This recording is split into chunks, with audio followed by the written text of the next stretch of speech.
Good news అండి. AP EAMCET exam రాసే వాళ్ళకి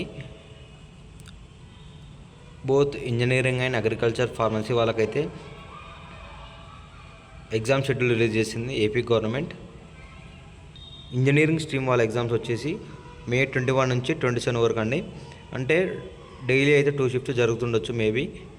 మే 21 నుంచి మే 27 అంటే చూసుకుంటే 7 డేస్ అంటే టోటల్గా అయితే 14 షిఫ్ట్స్ అయితే ఉండొచ్చండి. మీకు ఏ షిఫ్ట్ అనేది మాత్రం మీకు హాల్ టికెట్ వచ్చిన తర్వాత తెలుస్తుంది, అందులో ఉంటుంది. మీరు దయచేసి దానికోసం అదేం ప్యానిక్ కాకండి. ఇంకా మోస్ట్ ఎగ్జామ్స్ అనేవి మార్నింగ్ షిఫ్ట్ ఆఫ్టర్నూన్ షిఫ్ట్గా జరుగుతాయి. అంటే టోటల్గా చూసుకుంటే ఎగ్జామ్స్ అనేవి 8 డేస్ అయితే కండక్ట్ చేస్తున్నారు అయితే అర్థమవుతుంది. అలానే అగ్రికల్చర్ వాళ్ళకి చూసుకుంటే మే 19 నుంచి మే 20 వరకు అంటే ఓన్లీ 2 డేస్ అయితే ఎగ్జామ్ అయితే కండక్ట్ చేస్తున్నారు. ఓవరాల్గా చూసుకుంటే ఎగ్జామ్ అనేది 2 డేస్లో కండక్ట్ చేస్తున్నారు. ఎవరైతే ఇంజనీరింగ్కి అలానే ఫార్మసీకి ప్రిపేర్ అవుతున్నారో వాళ్ళకైతే ఇంకా చాలా టైం ఉందని చెప్పుకోవచ్చు.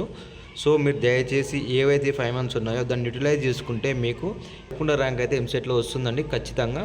దానివల్ల మీకు ఏంటిదంటే 4 years ఇంజనీరింగ్ కెరియర్ బాగుంటుంది. అలానే మీకైతే మంచి ప్లేస్మెంట్ వచ్చి కాలేజ్ అయితే వస్తుంది. సో దానికోసం మీకు ఇప్పుడున్న టైంని అయితే యూటిలైజ్ చేసుకోండి.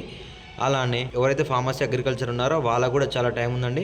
ఎవరైతే బీ ఫార్మసీ అలానే ఫార్మ్ డి చేయాలనుకుంటున్నారో వాళ్ళకి, ఎందుకంటే వాళ్ళు ఈ టైంని కరెక్ట్గా యూటిలైజ్ చేసుకుంటే వాళ్ళకి మాత్రం ఖచ్చితంగా ఒక గవర్నమెంట్ కాలేజ్ అయితే వస్తుంది.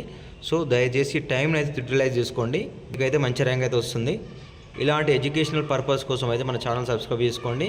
ఫ్యూచర్లో ఎలాంటి అప్డేట్ వచ్చినా కానీ మన ఛానల్లో అప్లోడ్ చేయడం అయితే జరుగుతుంది. ఇలాంటి కంటెంట్ కోసం అయితే సబ్స్క్రైబ్ చేసుకోండి. అలానే ఇలాంటి ఇన్ఫర్మేటివ్ వీడియోని అయితే మీ ఫ్రెండ్స్కి అయితే షేర్ చేయండి, ఎందుకంటే వాళ్ళు కూడా తెలుసుకుంటారు.